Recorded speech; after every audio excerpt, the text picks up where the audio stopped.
Uh, Board President Hemond, I see you're with us. Thank you for being with us. If I can please ask, I appreciate you've been with us as long as you have, Commissioner and Superintendent tonight. If you can please hang on while we have the folks come on who will provide a verbal comment. You can at least hear. We're not going to ask questions. We'll be hearing their testimony and moving from there. But I do want to turn it over to Board President Nick Hemond. And I wasn't sure if you had any opening comments, Nick, or if we want to go into some questions. Mr. Chairman, thank you for having us here today, and thank you for providing an oversight hearing. I think it's important that we have accountability during a state takeover. And I think what this whole situation has highlighted is, this is a very serious lapse in judgment that has taken place. And it's one that highlights the need to replace certain elements of what the school board would do that have been peeled away as we've done a takeover. In years past, and I want the committee to have this just so you have context of the situation, prior to the turnaround being initiated, any hire over, I want to say the rank of from assistant principal on up, was subject to being presented at a school board meeting and had to be voted on by the school board prior to being hired. In doing that, it was sort of that one last layer of protection to make sure that we were getting people that were worthy of being in classrooms and school buildings with our students. So in doing that, you would get a Google search before a school board meeting that would raise questions. When the turnaround occurred, that role was peeled back, and I don't disagree that as part of that process that shouldn't have happened, but it wasn't replaced. And I think what the commissioner has said tonight is that that role needed to be replaced because perhaps one more net of protection would have caught something like this. So I think that's important, and I think as we go through however much longer this lasts, I presume it's going to be at least 2 to 3 more years potentially. As we go through that, we need to continue to learn about the process so that when we're changing things, we can replace them with structures that provide the same level of oversight and protection. And I think the House and the Senate and these committees can do that. So I think that's important to point out. I also would suggest to this committee that you don't need a blue ribbon panel to tell you how to prevent something like this from happening. The concerning thing here is that nobody knew about it until people started calling it out in the media in June of 2020. And to me, that's a very serious breach of trust. It's a very serious lapse in judgment.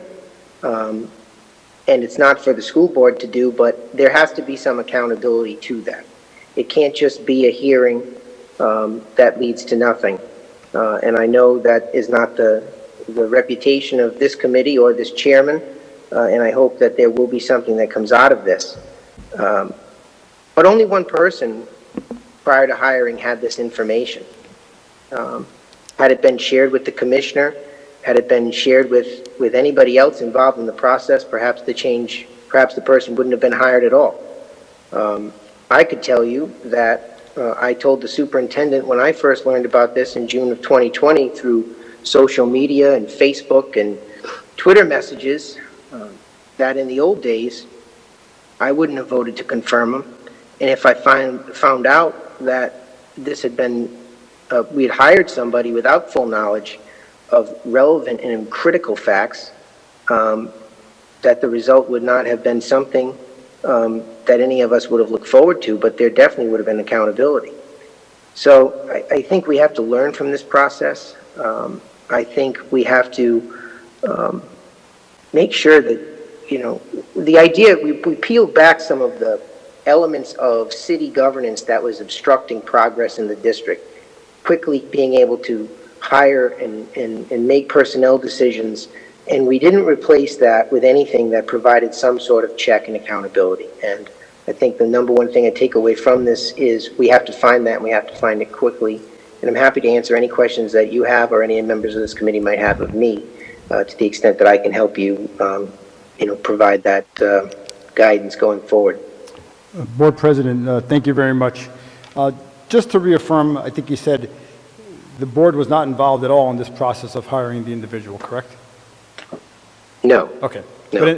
Quite honestly, I don't think I even knew he had been hired before the issues came up in June of 2020. Okay. Thank you.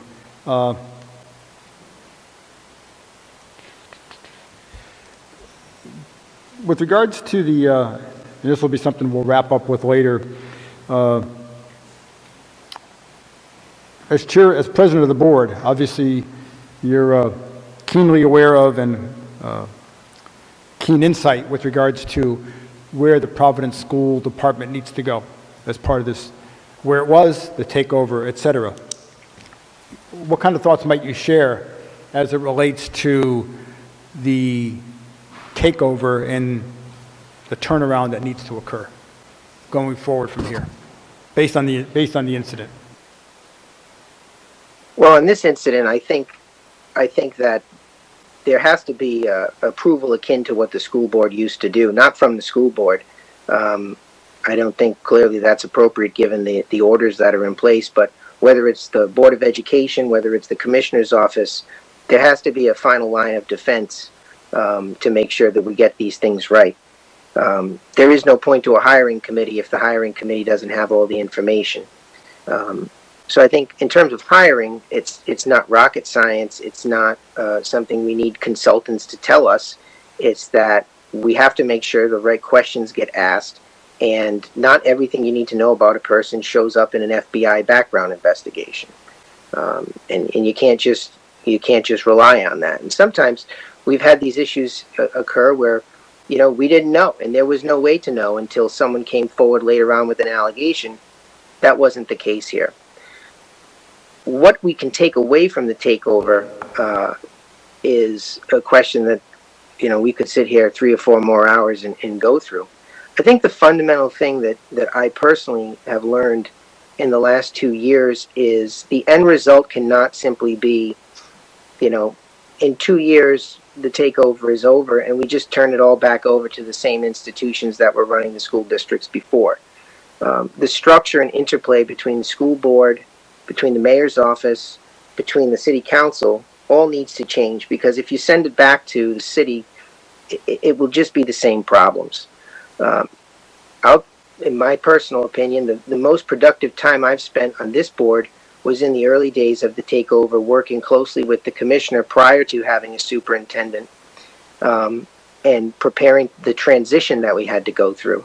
And we were able to do things efficiently and effectively. And it was because we didn't have the same old city political structure that we had to work through. And as many of you know me from the State House, I know how to work through a political structure.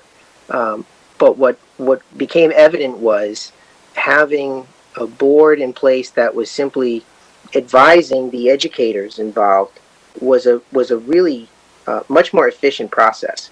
And so I think as the state leaders are examining what's happening here, and I know there are calls to end the takeover, and I know there's legislation that people have talked about introducing. I just think before we start trying to end it, we have to figure out what we're going to go back to. What is the governance structure going to look like? And it cannot be the governance structure that existed, at least since the original passage of the city charter, which put that structure in place. Nick, thank you very much. Questions for the board president, Nick Hemond. Mr. Chairman, I just have one. So, Senator Stephanie. thanks. So, I guess from what I'm hearing, so the Providence School Board knew all about this a year ago too. But from there, nothing until last week. So I don't know where to turn with this. It seems to me that this circumstance has a high potential for reoccurring in the future. So anyway, that's just an observation. I'm done. Thank you, Senator. I think we're now going to move over to the public testimony. We have, like indicated, about 22 folks, 24, 22 folks. I'm going to ask folks, if you're standing by as we call you, when you do come on to testify, if you're listening, I'm going to ask you to keep your comments as close to 3 to 5 minutes as possible, more on the lower side than the upper side. So the goal would be to keep your comments to 3 minutes. We appreciate you being with us. At 22 minutes, at 22 people, 3 minutes each, it's at least another hour. It's an important topic. It needs to be addressed, but we ask to try and be as succinct as you can. Our first person Mr. Chairman, yes, sir. I apologize for interrupting. I just wanted to take about 30 seconds to a minute just before we the comment, just to reinforce our deepest and serious apology. We got this one wrong, and we acknowledge that, and we know that there is significant trust building that has to occur. And I apologize for us having to spend the time tonight addressing the situation.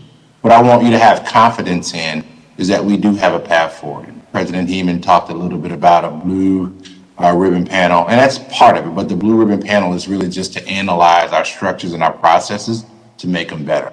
There are some very specific things that we're going to do immediately moving forward. We're going to make sure that we contract with an executive vetting company for all top-level administrators, beginning with the background check, police records, social media, internet search, all of those things that we've talked about. The commissioner's been pretty open about her expectations and RIDE's involvement in this process.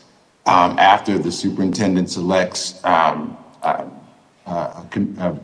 candidate, I want to make sure that the committee and the commissioner conduct a full review. So I just wanted to step in and say that we've already made significant amendments to how we're going to move forward, and I do not anticipate this ever happening again. I just want to appreciate the time, and again, we apologize, we own it, and we're going to make things right.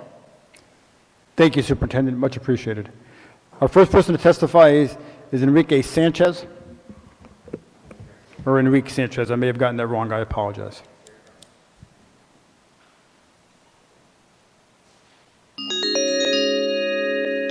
Is this Enrique or Enrique? Enrique, Senator Palmer, how you doing? Good. Enrique, over to you. I ask you to try and keep your testimony to as close to 3 to 5 minutes as possible, erring on the 3-minute side, please. Thank you. Great. I will try my best. Yep. All right. How's everyone doing? My name is Enrique Sanchez. I am a political director of the BLM PAC, and I am also quite involved with some of the progressive leftist organizations in the region. I am here. I am also a substitute teacher here in the Providence Public School System. I have had the pleasure to work with and the honor to work with a lot of youth in the district. I've been at 3 different schools thus far as a substitute teacher. I think destiny has brought me to this position to be there for our most marginalized and most impoverished, marginalized students in the community. Folks, I am very upset. Oh, before anything, I would like to thank the Senate committee here for having us here for testimony. This is very important that we call this out, call out the behavior of the superintendent who was caught in this act of inappropriatism, and we are here calling out, the superintendent and commissioners both complicity in the situation. Folks, we are at a crossroads in education here in Rhode Island, especially in Providence. We do not have time for these games. We do not have time for these acts of misappropriate, actions committed by adults. Our students do not have time for this. Our students do not have time for this BS, excuse my language. Families do not have time in Providence. We have to lead by example. And what this means is hiring and retaining educators at all levels, not just teachers. This is superintendents, commissioners who are going to be dedicated to our students from the very get-go, okay? We don't have time for wasted time. That's the word. We don't have time for wasted time on behalf of our network. They haven't been there for our students. We've been going to school all year round since the pandemic hits. We've been in school learning while, Black and brown students have been getting sick. Black and brown parents of our students have been getting murdered, killed during COVID. and these folks here are coming at us with, these acts of inappropriate actions. We have to lead by example. We have to hire good administrators, good people who are going to lead this in the right direction. Superintendent Peters, Commissioner Infante Green, calling on y'all, please resign for the sake of our students, our parents, community leaders.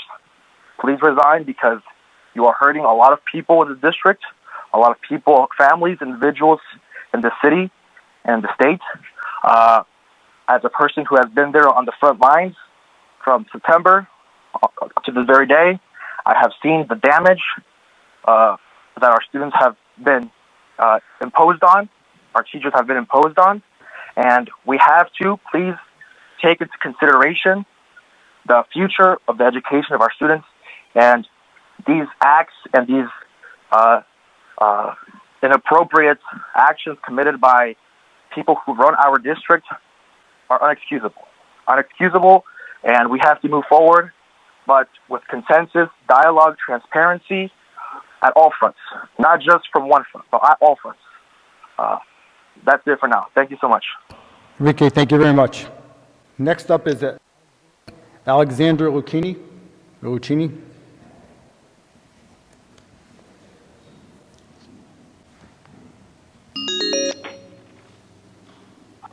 Good evening. Good Thank evening, you very much, Mr. Good evening, Alexander. Welcome to the Senate Oversight Committee. If you can please keep your comments to 3 minutes or less, it'd be appreciated. Thank you so much, Mr. Chair. I want to thank the committee for putting together this Oversight Committee hearing so that it can be put on the public's ability to have an understanding about what occurred with this hiring and just as important, what's been going on during the state takeover. I'm a very outspoken advocate for Providence students, and I have been for my 13 years as a Providence teacher, and I have not been for the past year out of fear and intimidation of the state takeover. When Superintendent Peters was first hired and came into the district, he made a comment, I believe, to the Boston Globe where he said, going above and beyond is the new normal in Providence schools. And without ever meeting me, I can tell you as well as other members of the committee that I've gone above and beyond for 13 years now. Then in September, when the rollout of the Virtual Learning Academy was a complete disaster and a mess for both parents and students, as well as the teachers that were doing their absolute best to provide educational services to those students, the superintendent said, I understand, but I don't sympathize. And he came before the committee tonight. He's asking everybody for apologies, and he's asking for us to be comfortable with him being imperfectly perfect, perfectly imperfect. And I'm sorry, that self-help mantra should not come on the backs of Providence students and the Providence community. We've heard tonight about the complete lack of transparency around the hiring process. I think the school board president Hemond did a fantastic job of talking about that additional layer, that final check that could have been done that maybe would have stopped this. One would like to hope that the first 6 levels, which seems to be a pretty convoluted process that many of us were not aware of till tonight, existed. But going forward, this is much more about just the actions of the superintendent, a year ago in the employment of 10 months. I think everybody's looking at to what's going to be happening moving forward. And I think what we need to do is, this committee has the ability to continue this process of questioning and getting an understanding. So far tonight, all I heard was we're not going to do this again. And we heard that the commissioner is going to undertake this high-level hiring. And my question coming forward, and I hope that the committee also questions in the future, is at what point does the commissioner have more responsibilities than can be handled? The commissioner is not only the commissioner for every public school student K through 12 in Rhode Island, but is also overseeing this. In her testimony, the commissioner said that we need the day-to-day operations of the district are on Superintendent Peters, and now it seems like she's willing to kind of curtail some of those responsibilities and put them on herself. Is that the best use of our resources? Is that the best use of the position of superintendent of Providence Schools? To essentially have an important aspect of the position be taken away. I feel differently. I feel that that's not Alexander, if you can appropriate way please, to handle that. Alexander, I also feel that Alexander, if you can Yeah. please wrap it up, it'd be appreciated. Certainly. Thank you so much.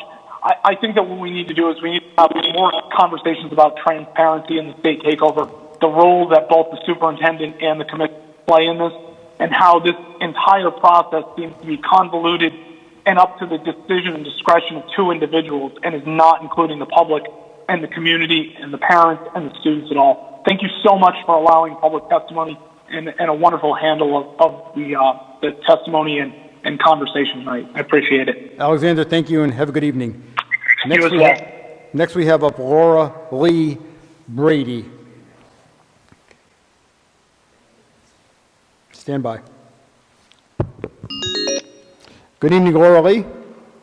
Hello. Oh, welcome to the committee. If you can please keep your comments to 3 minutes or less, it'd be appreciated. Sure, thank you. Thank you. My name is Laura Lee Brady. I am a Providence Public School teacher, and I want to thank the Senate Oversight Committee for holding the superintendent and the commissioner accountable tonight. First and foremost, I want to acknowledge the harm done to the victim and praise the courage this young person had to come forward. We cannot lose sight of the fact that real harm was done to a young person due to the superintendent and commissioner's poor judgment and nepotism. As a teacher, I have had students confide in me that they are survivors of abuse and share their everyday struggle to navigate that trauma. Our students trust us to protect them. It is offensive to hear the commissioner tell WPRI, here we are, could we have made a better choice? Probably. And deny knowing about the past allegations. Undermining our students' sense of security and trust in the adults that are supposed to care for them is not a hindsight of 2020 situation. Giving someone a second chance does not mean putting a known abuser in a position of authority over a vulnerable population. My first interaction with Harrison Peters was in August when I reached out to him to raise concerns about the poor ventilation, complete lack of stable pods, and social distancing in our reopening plan. Peter's response was to completely dismiss me and imply that I simply didn't want to be with my students. When I raised the issue to the commissioner, she apologized on his behalf and offered this excuse. He has a lot going on. He's getting a lot of emails. I share this to illustrate that there is a pattern at play here. Again and again, our turnaround leaders have put our students' health and safety at risk and make excuses to protect each other at the expense of the community they serve. I urge the Senate to continue to hold the commissioner ultimately accountable for her hiring practices. She hired Harrison Peters knowing that he had covered up a substitute who masturbated in front of his middle school students. There is another hire, Brett Dickens, who no one has mentioned tonight, but who has a similar checkered past covering up abuse. This cannot stand. Our students deserve better. Our students deserve turnaround leaders that actually care about them. Thank you. Thank you very much, Laura Lee. Next, we'll be hearing from Elizabeth Finneran.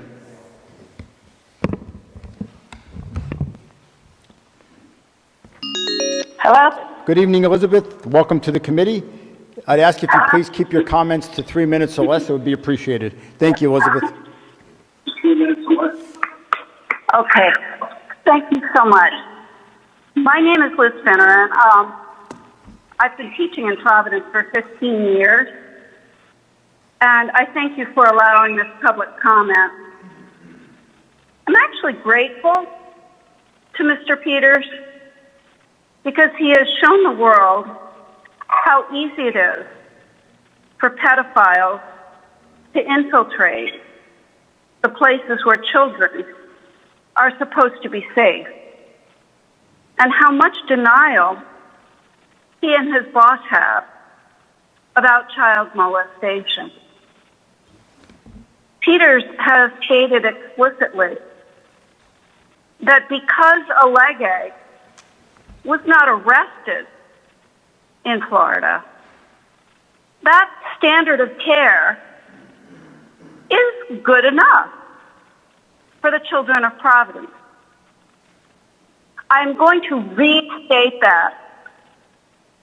Because Abeleda was not arrested in Florida, Peters decided that Providence children did not deserve better. Peters has shown us that he does not know how to keep children safe. Rule number 1, do not bring in a known pedophile to a school district and then turn around when he reoffends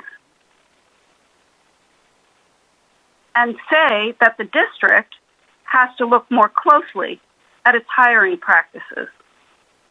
That means that the finger is pointing directly at you, Mr. Peters, because you are the one who has the power. If you don't, then please explain how you are not responsible.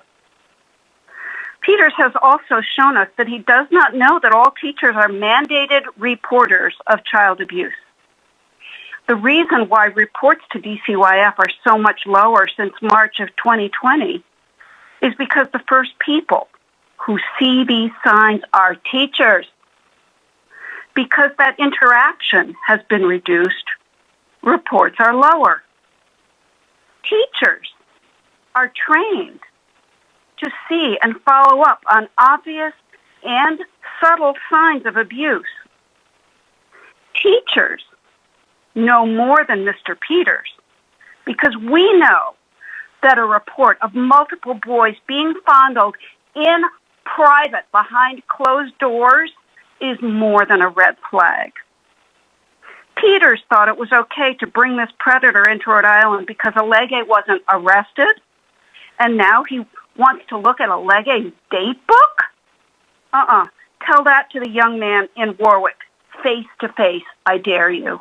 Thank you very much. Thank you, Liz. Appreciate it. Next, we have up Lisa Nibbles.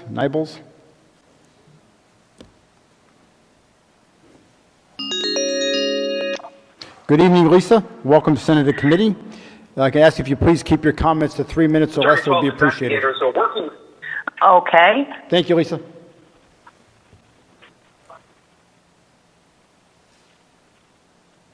Should I start now? Yes, go ahead. Yes, thank you. Okay. My name is Lisa Nibbles. I'm from Providence, Rhode Island, and I just want to say that I'm very upset with Harrison Peters, who recommended this toe-popping superintendent, and Angelica Green should also be replaced. I have no confidence in their leadership at this point. Thank you so much. Thank you, Lisa, for testifying tonight. Okay. Committee, stand by. We're trying to reach the next person.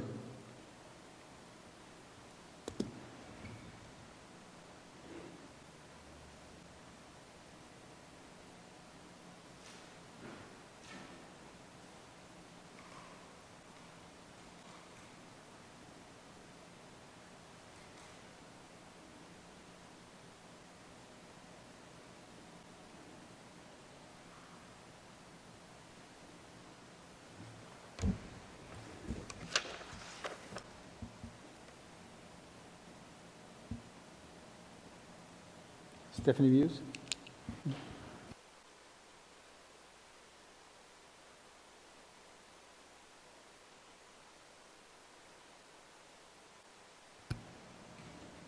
We're working down the list. We're trying to reach the next person to testify. Seems as though some folks aren't home or not answering.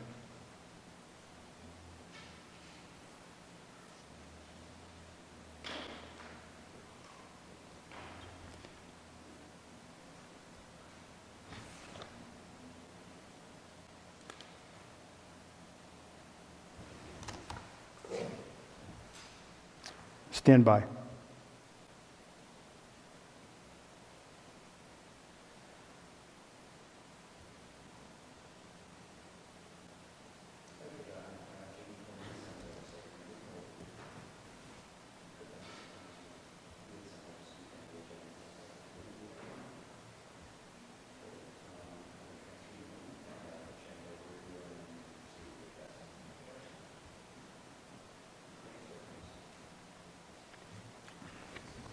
Jordana. Good evening, Jordana. Welcome to the Senate Committee on Oversight. I'd ask you to try and please keep your testimony to 3 minutes or less. Over to you, Jordana. All right, thank you so much. I'm a teacher in the state-run city of Central Falls. In 2010, I was fired along with all of my high school colleagues because students were not achieving. Essentially, we were fired because we weren't doing our jobs. No one cared about the lack of funding and resources and large class sizes. Those were excuses, and the blame was placed solely on teachers, and for that we were fired. This is no different. The commissioner did not do her job, and the superintendent did not do his job. We must hold them both accountable for their negligence. Ask yourself this: would this have happened, or would this have been allowed to happen in a suburban district? Thank you. Thank you, Jordana, for testifying tonight. It's much appreciated. Thank you. You're welcome. Jeremy? Jeremy Sensor, welcome to the committee. Yes, sir. Senate Oversight Committee. I'd ask you to please keep your testimony to 3 minutes or less. Over to you, Jeremy. All right, I'm going to roll back my comments. I think we've heard a lot tonight. Thank you, Chairman DePalma, as well as the Senate, for providing this important oversight for the failed state takeover of Providence schools.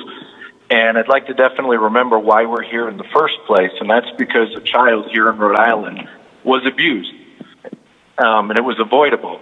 The situation with Dr. Abeleda should not require much discussion at all. The facts are clear.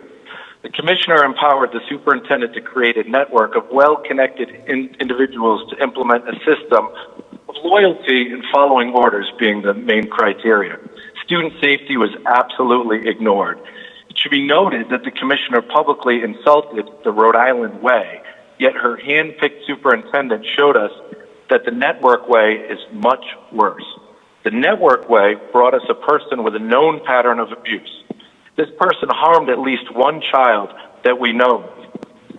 We learned tonight that the main reason was that he hadn't been caught for about 11 years. The superintendent vouched for Dr. Abeleda, even though the information about inappropriate behavior was readily available. Perhaps this committee will uncover the type of vetting that missed a simple Google search, although now we know that it was a consultant's fault. The 6 steps should have included a 7th, that 7th being a Google search. Those of us outside the network did not miss the information. We called out the abuse, and we questioned how this type of candidate was considered world-class talent. The superintendent and commissioner had access to the exact same information, and they allowed him to continue anyway. This put our children at risk, and this alone is enough of a reason for removal of the superintendent and commissioner. Well, this hiring decision shows enough lack of professional judgment and disregard for student safety to warrant a change in leadership. This committee, I'm sure, will uncover other questionable staffing decisions. Another high-level network hire, Brett Dickens, failed to protect a 14-year-old student in Stoughton who was sexually assaulted by Dickens' nephew. This information was also available through news reporting. We are 2 years removed from the Johns Hopkins report that led to the state takeover of PPSD. I was a member of that review team. As teachers, we embraced this as a chance to finally fix a broken system. If we don't change course immediately, we're going to waste this once-in-a-lifetime opportunity. We should be getting to the real work, not attempting to build trust or assigning a blue ribbon task force after the superintendent and commissioner knowingly put students in harm's way. The lack of concern for student safety requires that we immediately remove the leadership, and that includes at the state level. These problematic hiring decisions are well above and beyond the mismanagement well documented when teachers overwhelmingly voted no confidence in the commissioner and superintendent. I'm thankful that the Rhode Island Senate has begun this process of providing oversight and accountability that has been missing from the takeover. To the Rhode Island community, putting students first is not part of a public relations campaign. It's where our focus needs to be in order to create the schools that our families deserve. Thank you for your time. Thank you very much for your testimony tonight. Much appreciated. Next up, we'll have Arav Sundarish. Good evening, Arav. Welcome to the Senate Oversight Committee. I'd ask you to please keep your testimony to 3 minutes or less. Thank you, Arav. All right. Thank you so much. Good evening, everyone. My name is Arav Sundarish. Thank you to the committee for holding this session and for welcoming public comment tonight. This is tough. I'm a Providence resident. I'm a Providence teacher, and I care about these schools deeply. The issues I want to raise upset me. The concerns around administrative hiring practices came up publicly last week, as we've been talking about tonight, and trust really has been a key idea that people have brought up. Even the discussions around the situation itself tonight deteriorate trust. It's alarming that the education commissioner reported she didn't know about this individual's prior behaviors in Florida earlier than this week, but then tonight she said she did find out about it after he was hired. That doesn't feel like accountability. We've heard from news outlets about the administrator's history of toe popping in Hillsborough County in August 2020. The story is posted heavily on social media, and then in that same article, as someone else brought up, were concerns about another newly hired Providence District administrator. And as well, like we brought up concerns around the superintendent's parent communications, minimizing a teacher's sex offense in a classroom. I wonder if RIDE has investigated these trust-breaking issues in the hiring processes. How can the commissioner and superintendent build trust when these concerns are overlooked and dismissed? So I really believe oversight needs to extend not only here, but with funding and major partnerships. For example, we need facts as to how much federal funding has been allocated to the new teacher project for the PPSC leadership cohort. This is an organization like Teach for America that creates fast pathways for teacher and administrator certification. When we use federal funds to partner with TNTP, who ultimately benefits? Is it the students or the executives at TNTP? I wonder how we as taxpayers can trust this when poor judgment has been exhibited in what we've been discussing tonight. Similarly, strong district ties to Chiefs for Change bring up other questions of trust. Both superintendent and the commissioner have strong ties there, and some of Governor McKee's biggest donors are affiliated with this organization who push privatization and works against public schools. The cards seem stacked toward making the state takeover about charter takeover, and I am worried because the other night at the House Committee for Finance and Subcommittee on Education, the commissioner made clear that individual charter boards oversee finances and budgets, and there's no oversight from elected officials, but taxpayer money is there. So again, how can we trust as taxpayers this situation when poor judgment has been exhibited in what we're discussing tonight? I really hope that moving forward, that we can prioritize collaboration, that we can make sure all stakeholders are at the decision-making table rather than just held in just a few powerful individuals. And I want to be clear that those representatives can't be handpicked. Growing investment empowerment requires activating engagement from more people affected by these appointments to honor all voices. Thank you again for holding this session and to develop oversight and accountability. Thank you. All right, thank you very much for your testimony tonight. Much appreciated. We'll now be moving over to Juan Martinez.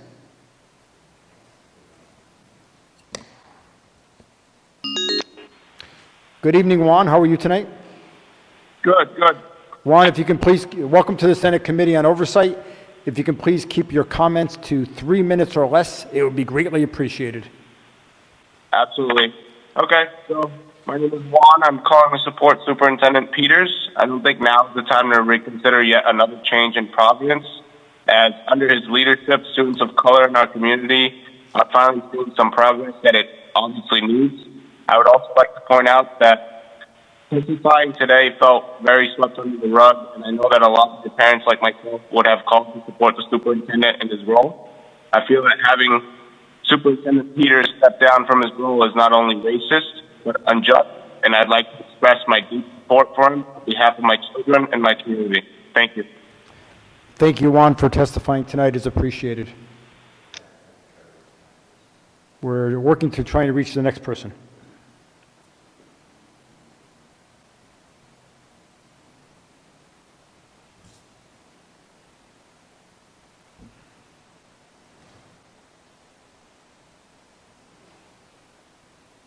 Stand by.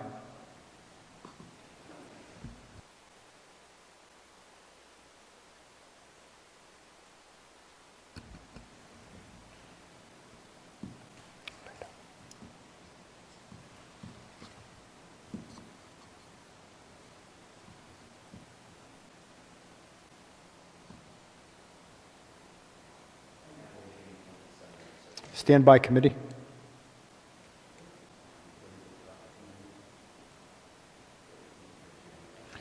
Next to testify will be Natalie Abeleda. Good evening, Natalie. Welcome to the Senate Committee on Oversight. I'd ask you if you can please keep your testimony to 3 minutes or less. It would be greatly appreciated. Over to you, Natalie. Thank you so much. I just wanted to express my sincerest support for our Superintendent Harrison Peters. He has built an incredible amount of trust for our children in Providence, and it would be an injustice to thousands of kids if he lost this position of leadership. Since his arrival, we finally have progress in Providence, and things are finally improving for families and kids of color like mine. If he's fired or forced to step down, not only are we teaching our children that people of color are discriminated against in inexplicable ways, but that it's okay for previous white leaders to commit serious crimes and get away with them. I say this to bring up the point of the gym teacher, James Duffy, who was molesting underage children in the Providence District for four years ago, under the watch of the school board, principal, and superintendent, all led by white people. These horrendous actions were never seen as a reason to fire the white superintendent, Chris Mayer. Our students are safer today under Superintendent Peters than they have ever been, and this should not be taken lightly. This is no excuse as to why James Duffy, the white gym teacher, who molested multiple girls, did not elicit a hearing and calls for school board members or the superintendent to be removed. Keeping Superintendent Peters is the most important step we can take to continue a better path for our kids, and it is crucial that we keep people of color in leadership roles who understand our students, our communities, and our future. Thank you so much for your time. Thank you very much, Natalie. Are you still there, Natalie? Okay. I would like those for reviewing to know that this is a fact-finding committee, fact-finding hearing tonight. As I indicated earlier, it's about facts, it's about data, it's about the situation in front of us, it's about getting to understanding and appreciating what has transpired. In no way, shape, or form should anyone be construed to think this is anything other than that. Thank you.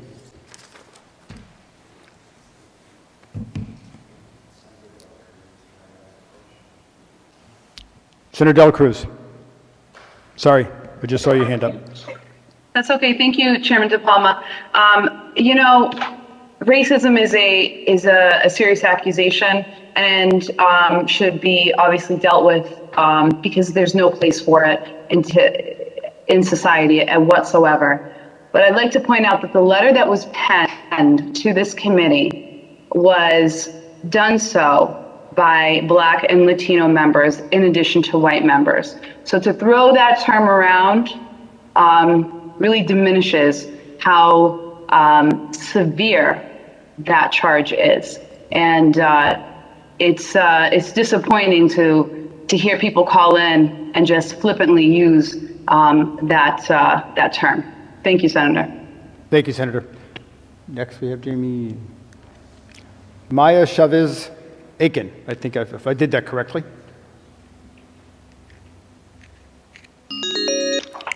Good evening, Maya. This is Maya. Maya, thank you for joining the committee on oversight tonight. I'd ask you to please keep your comments to 3 minutes or less. Thank you. All right, thank you so much. My name is Maya Chavez. I am a civics teacher at Dr. George Alvarez High School in Providence Public Schools. I also want to note that I am also a teacher of color. I want to thank the Providence delegation and the Senate Oversight Committee and everyone who came here to demand accountability for their attention to this important matter. The Superintendent Peters put our community at risk when he hired Yinka Alege as Network Superintendent of Secondary Schools. Alege had a well-documented history of inappropriately touching children's feet in his private office. This behavior was well-documented in publications easily found through a basic Google search. The Sun Sentinel, for example, reported on Alege's behavior on July 24th, 2009. The story was also covered by the Tampa Tribune. After Alege was hired in Providence, Linda Borg at the Providence Journal wrote about Alege's disturbing history in an article published June 5th, 2020. When people raised concerns about Alege's history, the district dismissed our concerns. District spokesperson Laura Hart said in the Providence Journal on June 5th, 2020, Alege was a young educator when he did this and wouldn't think of doing anything like that now. I'd also like to note that that same article states a lege will be hired, suggesting that at the time this was published, his hiring had not yet been completed.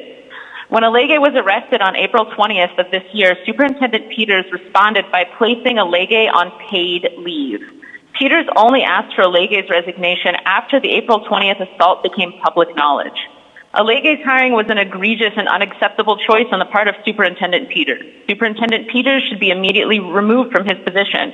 I would also suggest that RIDE suspend Peters' emergency certification. But the problems go far beyond Dr. Lege. The actions we heard about this evening are part of an ongoing and egregious pattern of practices. Brett Dickens currently earns a six-figure salary at PCTA and Providence Public Schools. At her previous job in Stoughton, she was sued for failing to stop harassment of a student after a male student, who was Brett's nephew, quote, I'm quoting the Boston Globe here, distributed nude photos of her to classmates. This individual continues to be employed in our district.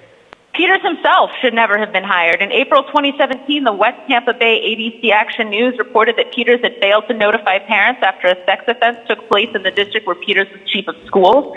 We heard Senator Chacon describe that incident earlier, but I would encourage you to check ABC 10 Action News April 2017 for the details of Superintendent Peters' cover-up of a sexual incident involving children. Now, the hiring of Yinka Lege, Harrison Peters, and Brett Dickens are part of a broader systemic problem. School leaders fail to keep our community safe, and in my own experience, the district failed to keep me safe. I was assaulted by a Providence Public School teacher. He was charged with second-degree sexual assault, and before he was charged, I got a 3-year protective order against him in district court. The teacher who assaulted me worked at my school, and even after I got the protective order, Providence Public Schools refused to ensure that he would not be in the school building where I work. I was expected to come to work in a building with somebody who had been charged with second-degree sexual assault of me. I missed work and had to use sick days because the district refused to assure me that the teacher who assaulted me wouldn't be allowed to keep working in the same school building as I was. I was told they had to protect his privacy. When I met with the representatives from HR, I was told the teacher in question was great with the students.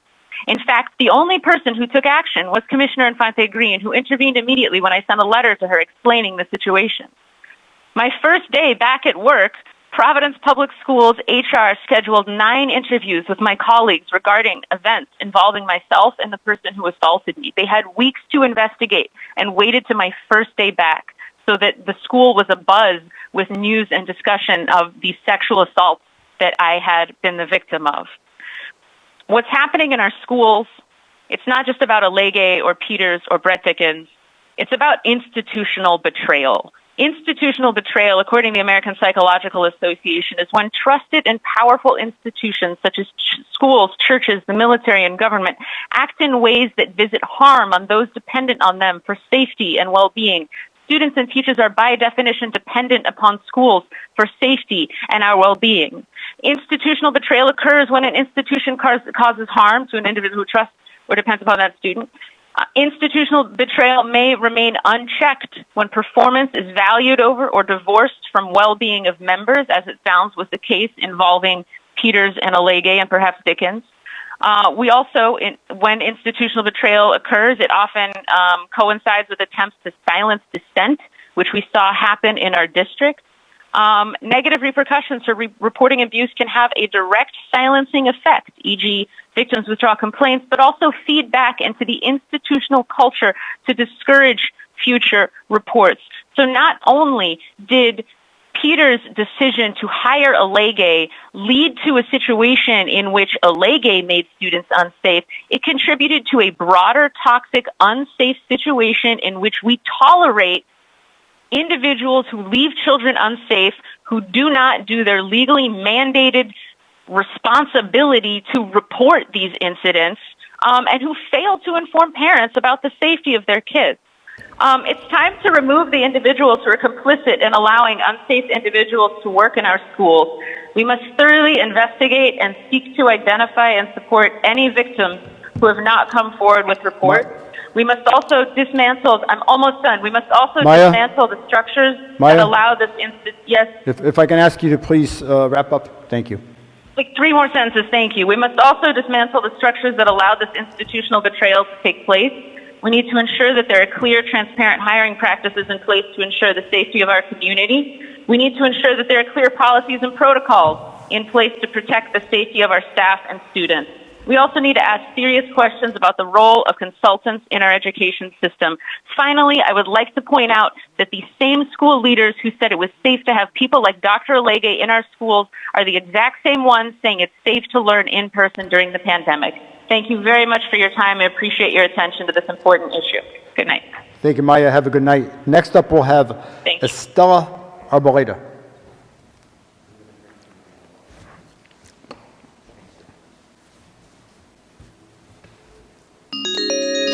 Good evening, Estella. Welcome to the Senate Committee on Oversight. If you can please keep your comments to 3 minutes or less, it would be appreciated. Over to you, Estella. Yes, hello. I want to testify today in support of Superintendent Peters and the takeover. He has done a wonderful job, not only in his leadership position, but also in helping Providence students get back on track. As a person of color, I support our superintendent and what he's doing for our children. Thank you for your time. Estella, thank you very much for testifying tonight. It's appreciated. Okay, you have a wonderful evening. You too. Thank you. Next up, we'll have welcome Alberto Abeleda. Welcome to the Senate Committee on Oversight. If you can please keep your comments to 3 minutes or less, it would be appreciated. Over to you, Alberto. Alberto. Thank you. So the first thing that I want to say is thank you for this opportunity. And then I want to say that I support the Superintendent Peterson. I support the work that he has done so far. At least he's being honest. He's coming up front and saying, yes, there was a mistake during the hiring process, but I don't see any of you politicians on this, and I'm not a perfect politician, I'm new at this, but none of you offer any solutions to this. None of you are being proactive about it. It sounds to me like all of you are just like on a political trial, looking at your political agenda, saying, oh, I didn't get a job when I applied, and it's because they're bringing people out of state, or you guys are saying, well, did it happen before or after the matter, blah, blah, blah, give us the timeline. No, you got to be proactive about it. None of you give any solutions and say, hey, you know what? Maybe we need to revise the hiring process. Maybe we need to come up with better ideas on how to do this so this doesn't happen again. Of course, everyone is upset about it, but at least the superintendent is coming forward and saying, you know what, guys? There was a mistake. I'm here. I'm in front of this. I'm going to make sure it doesn't happen again. That's what you want. That's how you gain trust on people. Not, oh, you made a mistake and you ran away from it right away. Like all of you are telling them, there's a bunch of people telling them, you need to quit, resign. That is not how you solve that issue. At least he's trying to work with what he has. And you guys need to support him instead of attacking him. Whether he's black, Latino, brown, it doesn't matter. You guys should be working as a team and supporting him. For our kids, that's what matters here. But none of you are presenting solutions to this. None of you is coming forward, being proactive, and saying, you know what? Hey, maybe there was a gap here. There was a gap there. We need to revise that. Nah, that has not come out from any of you. This is all about you guys being racist and attacking this guy because you guys want the school board that was before to take over the state. That's not the solution. Thank you for your time. Alberto, thank you for testifying. Have a good night. Next up, we'll have Ryan Fournier.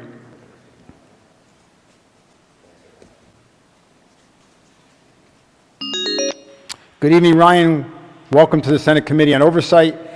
If I can ask you to please keep your testimony to 3 minutes or less, it would be appreciated. Over to you, Ryan. Okay, thank you very much. Hello, I'm Ryan Fournier, an ESL teacher at Nathaniel Green Middle School and a resident of Providence. I want to thank the Senate Oversight Committee for holding this hearing. Superintendent Peters' hiring practices are questionable. Not only did he hire Dr. Alege, who he knew had a background of disturbing accusations of inappropriately touching students' feet in 2009, but he passed upon 15 other possible candidates for the position in order to do so. I have trouble believing that none of those 15 candidates were qualified. Superintendent Peters has knowingly put students and staff at risk by dismissing the serious accusations from 2009 as, at best, simply rumors, or at worst, that what Abeleda did in Florida was no big deal. In Providence, our leadership should not follow suit with the disturbing reality that adults won't believe the abused when they come forward, a reality that abused children have to deal with every day. Children should believe that the adults that they come forward to will take them seriously and not give their abusers high-ranking jobs in some other school district 11 years later. Beyond just that, Superintendent Peters is the turnaround superintendent for the Providence School District after the Johns Hopkins report found that Providence was underperforming. Part of that report specifically states how the offices on Westminster are bloated with redundant six-figure positions, while teachers and other staff who work directly with students continue to be consolidated or outright removed.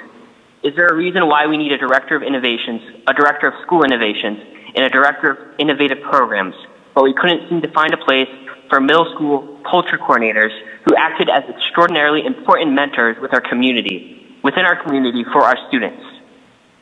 It's beginning to feel like the turnaround is being used as a way to hand out unnecessary positions via nepotism and as a way to profiteer over our struggling school district.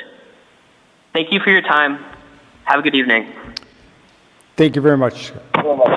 Ryan?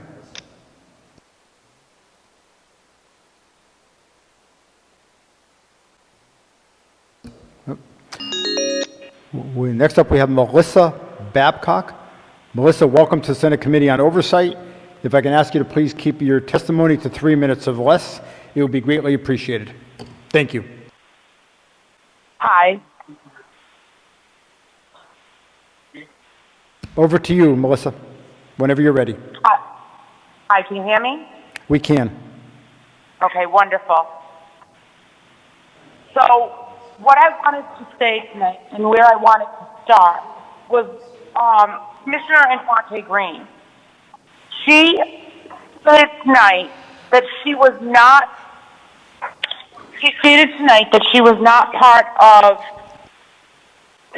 in the knowledge of knowing that Dr. Abeleda was part of Providence's hires until after.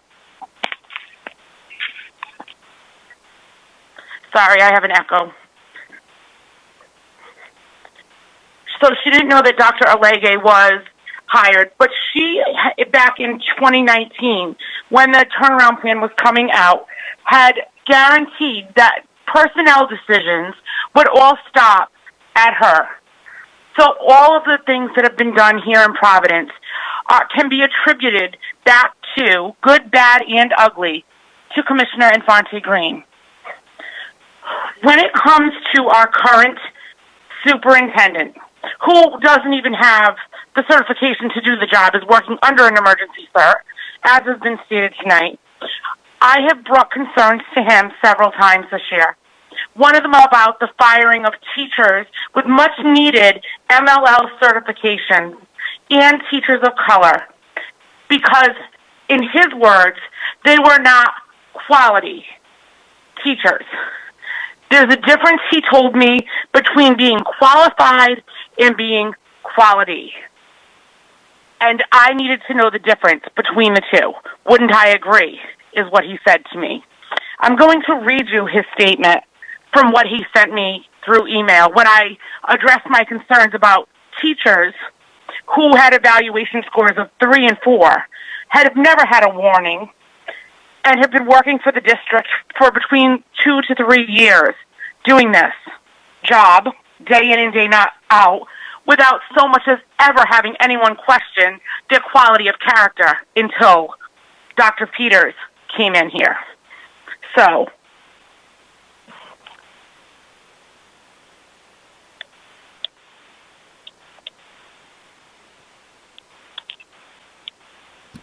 Melissa, you still with us?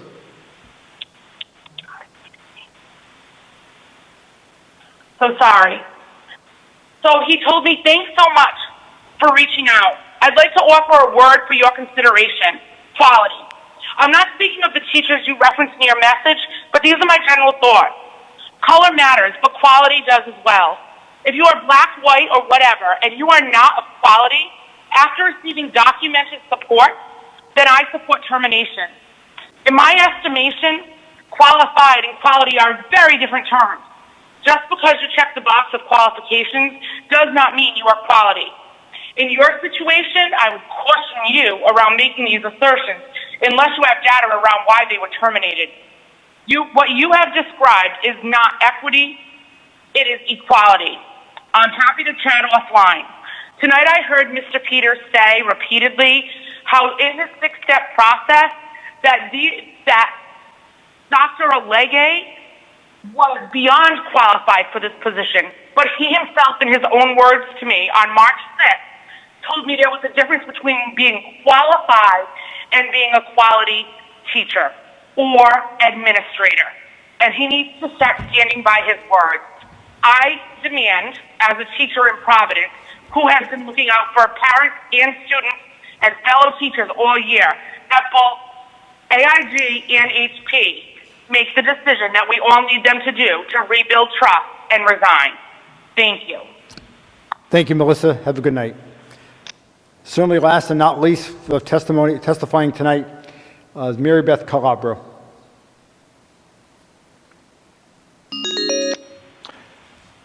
Mary Beth, welcome to the Senate Oversight Committee. I ask you if you can please keep your testimony to 3 minutes or less. Welcome to the committee. Over to you, Mary Beth. Thank you, Senator. I appreciate your time. I also appreciate the committee and the Providence delegation for having this hearing and allowing us to provide testimony. You have heard on more than several occasions this evening about the egregious acts of Dr. Abeleda and his position of Deputy Superintendent of Secondary Schools. I am the current president of the Providence Teachers Union, and I serve over 1,900 members. This past weekend, I swear I've heard from more than half of those members as they are upset, angered, frustrated, and further demoralized by these allegations from Dr. Abeleda. The sad thing is that this could have been prevented. The sad thing is that this child that was attacked and abused in Warwick didn't have to be if they had just done their due diligence. It's a simple keystroke on a computer. It was widely publicized in June, so I find it very difficult to believe that neither the superintendent or the commissioner were aware of it. It was publicized before Dr. Abeleda was given his position. So I find that timeline to be suspect.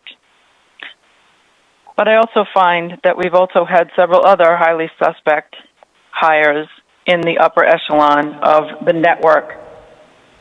Brett Dickens, as you had heard, was not only removed from a school because of poor performance, but she also took part in covering up sexual harassment of a young female as her nephew was the assailant. We have all lost trust, confidence, and belief that Harrison Peters and Helica Infante Green can lead us through the transformation of our schools. We have lost trust and faith in those relationships being able to be repaired. I would like to note, as you asked for facts, that Superintendent Peters mentioned that Steve Gehrig participated as an independent consultant for the hiring of Dr. Abeleda and participated in providing a process by which all of the candidates would go through. On July 24th in 2020, Superintendent Peters and his wife formed a Florida nonprofit corporation called MCEL United, Inc. According to documents filed with the Florida Secretary of State, the other incorporators of the MCEL included Steve Gehrig of Kansas City, Missouri, and Eric Holland, a superintendent of Zone 4 in Fulton County Schools in Georgia. Steve Gehrig is a senior associate of 4 Points Education Partners, which boasts on their website of their work in Providence Public Schools, which appeared to predate Dr. Peters' arrival. Per the website, the organization, Initial for Male Leaders of Color in Education, has held 3 convenings of district leaders dating back to 2017. So I submit to you all that Steve Gehrig is neither independent and there is a relationship between him and Mr. Peters in a nonprofit company, and he is a vendor of the Providence Public School District. This is just yet another sign and signal of his inability to make professional judgment decisions that don't include nepotism and ignoring of facts. I also submit that while he, Mr. Peters, was being questioned about the 2017 Act, where he was the deputy superintendent, when the parents were asked, the majority of the parents were very supportive and said that they understood, which is what Peters told the reporter. However, the reporter called 20 parents whose children provided the written statements to the sheriff's office, and everyone they spoke to had no idea that the action had occurred in the class. In 2017, Mr. Peters also received consulting income from a scandal-plagued education consultancy firm called Dulles Enterprises, Inc. ERDI is a marketing firm which pays superintendents to sit down with representatives of companies seeking to do business within school districts. Superintendent compensated for these meetings, and the marketers are compensated for holding them. In 2016, in Baltimore County Schools, Superintendent Dallas Dance was sentenced to prison for a kickback scheme involving unreported income from the Education Research and Development Institute, and instead of reporting the consulting income from ERDI, Dance used a false name of DULA Inc., and Mr. Peters used the same fake name on his 2017 Form 1 for income tax. According to the Baltimore Sun in 2017, he was disclosing payments under a false name, which was never properly registered with the Illinois Secretary of State and is a fictitious or assumed name, which helped to obscure the nature of the consulting payments. That comes directly from the Baltimore Sun. Mary Beth, if I can ask you to please wrap up. Yes. Thank you. Yep. I was just going to say that there is obviously a pattern of inability to make clear, intelligent, informed decisions. And now we have impacted a child and caused trauma unnecessarily to a child in our state. It's unacceptable and shouldn't be allowed to continue. Thank you. Thank you, Mary Beth. That concludes the verbal testimony for tonight. I'd like to Senator Whip Goodwin, Majority Whip Goodwin. Thank you, Mr. Chairman. I know the hour is very late. You've been here. We'll probably be finishing up on 4 hours.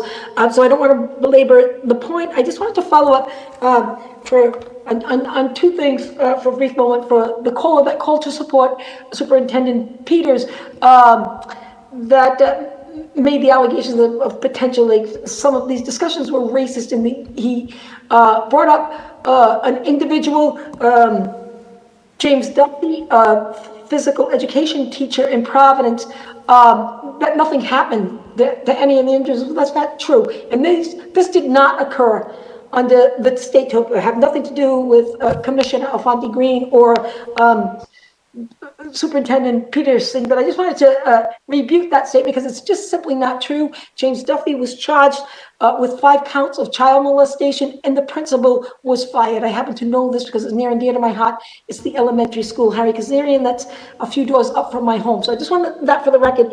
And just winding down, Mr. Chairman, I have one quick question. I think maybe for Superintendent Peters, I wanted to know if Dr. Allegria had a lot of access to the children and the students in the Providence school buildings.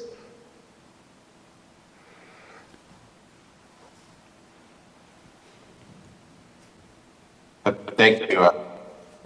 Dr. Lege's prime responsibility was to coach and develop school leaders, principals, and APs. He spent most of his time with adults. We do believe in job embedded support, but he spent most of his time with adults. Most of, but not all. I'm just Well, very that's his concerned, as I design. stated, from the All of his time. Well, all of his time is spent coaching and developing adults. He is no. He was not traveling in and out of our schools that you, Yes, that's why I said job embedded professional development. The support and development happens in schools. So yes. so he did have access to children if he wanted in our school system. Because as I said from my opening statement, and I was one of the first to speak, how very saddened I am by all of this and our constituents. I mean, these are all emails from basically constituents. One poor woman at 3:04 a.m. on Saturday morning wrote to the Providence Centers that she was sad and she was upset about what's happening in the Providence school systems. I mean, this is really people's minds and hearts in the city of Providence, and I know that you all understand this. Mr. Chairman, I just don't know how we conclude here. I think there were so much more raised, and I know what the time concerns. I think we must have to continue this oversight. I mean, like what Mary Beth Calabro, the Providence Teachers Union, just raised was a whole different level of stuff that maybe should be investigated. I think they should.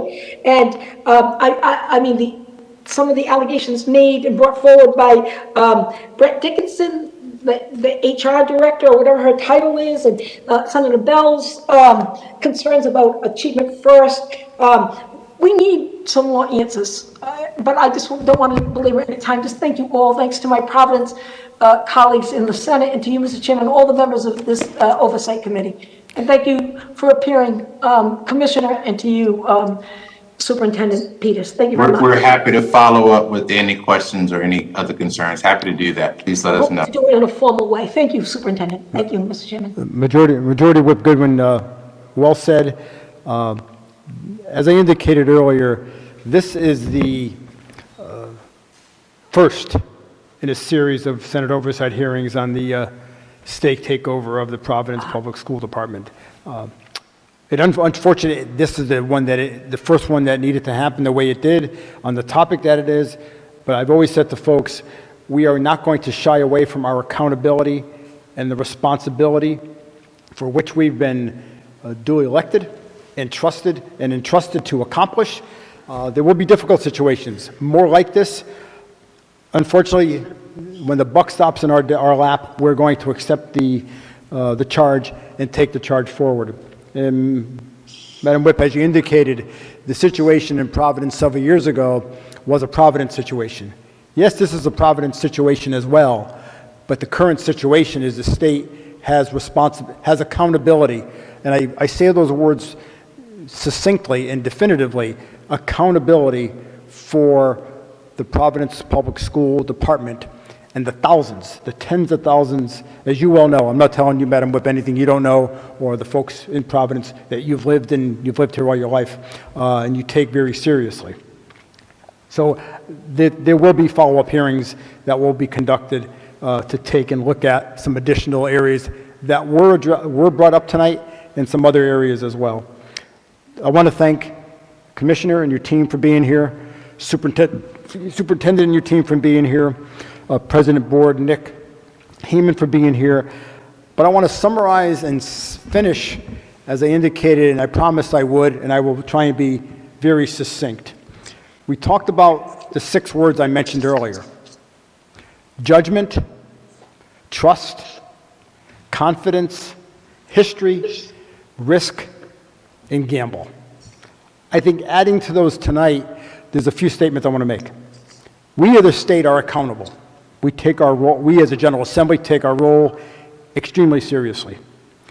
The question that both the Commissioner and the Superintendent brought up about, can the trust be rebuilt? Because we're talking about the lives of tens of thousands of students. That's what we're talking about. Their families and their futures, especially as we come out of this pandemic situation. Change cannot happen without the trust. We talked about that trust a minute ago. How does this impact the turnaround that's underway in the Providence Public School Department? I think we've gathered many facts. We've collected more data. We've certainly answered some questions regarding timeline that were important. I know many of us, including myself, were confused about the timeline based on what we read, based on what was provided, based on what we said. But I think based on the answers tonight, we have a better picture of the timeline. The pieces of the puzzle that we didn't know about, we now have the pieces of the puzzle. We know what the picture looks like. I'm not certain how we move forward from here, but clearly doing nothing is not the answer. So with that, I want to close tonight's hearing. I'd like to take a motion from Senator Oyer for adjournment, seconded by Senator Dela Cruz. All in favor? Aye. Anybody opposed? Aye. Aye. Committee members, thank you very much. Commissioner, Superintendent, thank you very much. Everyone, have a good night. Thank you.